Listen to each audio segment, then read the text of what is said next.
Hi, greetings. It's me, Dr. Paul Gerhardt, and today I want to talk about emptying your cup, filling your bucket, and creating positive change. So what do all these cups and buckets have to do with change? Well, if you're a leader, and we all should be leaders, because we all have the ability to influence other people to take different actions.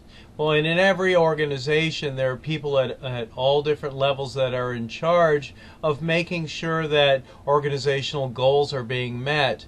And as you probably know, change is one of those things that is always going to happen. And if it doesn't happen, organizations lose their competitive edge, team members lose their competitive edge, leaders lose their competitive edge, and the organization is weaker when each employee is weaker, especially leaders. And so one of the most important things for leaders to remember is that they need to build and maintain relationships. And relationships are fragile. So what can you do to make sure that you're maintaining good relationships? Of course, praising in an authentic way is a wonderful way to maintain positive relationships. Staying positive in every opportunity. You know, there are always going to be challenges that happen, and not everything is going to happen the right way, but maintaining a positive attitude is one way to make sure that you are depositing positive energy into another person's bucket. One of my favorite authors is Dr. Stephen Covey, the late great Stephen Covey. He was the 20th century man of the year, and he influenced a lot of people with his brilliance. And his best-selling book of all time, The 7 Habits of Highly Effective People, has been used by probably millions of leaders from around the world to truly create positive dynamic change. And a concept that he introduced to the world is along the same lines as my analogy of filling your bucket.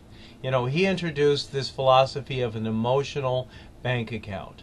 And if you think about it, every interaction that you have with people are either making withdrawals like a bank or making deposits. And just like when you have taken more withdrawals than what you have money in a traditional bank, you could do that in relationships with other people too. If you keep asking things of people and you're not making any deposits into their bucket, you're making a withdrawal until you can't make any more withdrawals. And even though you may be a leader with a formal title that gives you authority to tell people how to do their job, people are less likely to want to do it if they don't like you or if you've made too many withdrawals. And that's why making positive withdrawals with positive energy into every interaction, even when things aren't right, can make that positive difference. And it can create a culture where people want to change because they're loyal to the leader. You know, loyalty is something that's earned. And we earn loyalty in our personal relationships and our relationships at home, no matter what our title is and who we are. And that's a really important concept to think about, because relationships are fragile. You can't take people for granted. Everybody has the right to be who they are, and we have the power to influence other people with what we do and what we say.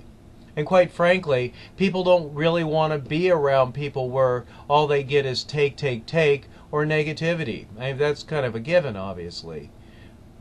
But we do need to consciously be thinking about making choices, because everything is related to choices and decisions that we make, and they need to be done in a positive way. And that's why having a mature attitude really matters.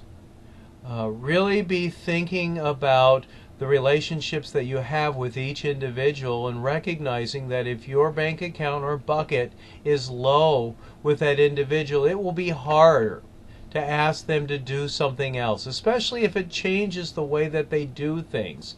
You know, most people probably think that they've got enough on their plate already, and then when you add one more thing or ask them to change to do things a different way, even if it's for the benefit of the organization, it will be emotionally harder for a person to do that, just because they feel like they're full already and probably overwhelmed. And so, of course, you need to be thinking about, are you giving them the proper resources and proper training, and what are you taking off of their plate in order for them to be able to create more positive change. A philosophy that I think is really good to remember is that people are busy, adults are busier than ever, and you kind of need to empty something in order to put something else. And I saw a really great presentation at a seminar one time of a professor that wrote a book about emptying your cup. And he discussed how important that concept really is when you're interacting with another person. So when you're starting a meeting, don't just say, okay, you guys, I'm gonna give you a lot of stuff and I'm gonna talk for an hour and it's your job to write everything down. You gotta first let people empty their cups in order to be able to put more things in there. And that means people are still thinking about what they need to accomplish and thinking about their days and thinking about the challenges that have been set before them. Allow people to talk about those things. You start your meetings with, okay, let's empty our cups. So talk about what's on your mind. What have you done today? What have you accomplished? What are you thinking? And just allow people to talk and listen. You know, some people will talk and want advice and give advice if you think it can be helpful, as long as it's positive advice. You know, allowing people to talk about things can be some of the biggest relief that you can have. And if you think about a cup, you can only pour so much water or liquid into a cup until it just overflows. And that's how people often feel when you're giving them something else to do. So you got to empty a little bit out of that cup in order to allow people to take more in. Build your relationships with trust. Be thoughtful. Be mature in every interaction. Give people the benefit of the doubt. Help people know that they are genuinely valued. Saying thank you in a genuine way is something that builds a culture of trust. And trust is the most important part of having a relationship. Otherwise, people will hate their jobs. You're spending a third of your life at least at work. So help create positive situations where you're changing the culture to be positive by modeling what you're looking for. So add positive value in every relationship. Fill people's bucket with positive energy. Be positive. Even when challenges are there, involve people in the change-making processes to make the challenges work. Every problem is really an opportunity or a challenge that can be overcome.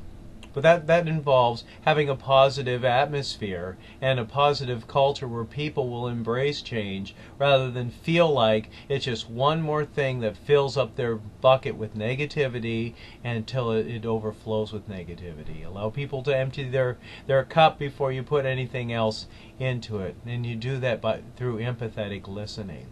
But you got to create the opportunities. And we each have an opportunity to put positive energy into a relationship or negative energy into it. So before you start your conversations with other people, or before you ask them to do something else, allow people to empty their cup. Listen to people. How is your day? What's going on in your world? And then listen to them. Acknowledge it thoughtfully. Respond appropriately like you truly care, and you have to care. We all have BS meters inside of our hearts. So earn the respect of your people and the people that are in your life and that are on your team by really listening and by depositing positive energy and thoughts into every interaction. Don't make withdrawals unless you absolutely have to, but make sure you've got enough deposits in that emotional bank account or in that bucket of that relationship that you have.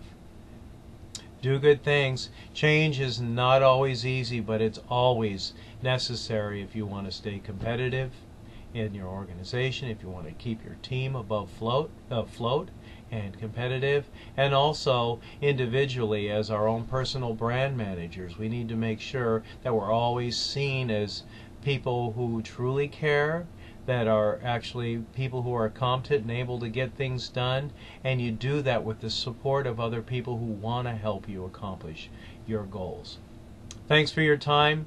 I really appreciate it. I'm Dr. Paul Gerhardt. Have a great day. You get to choose.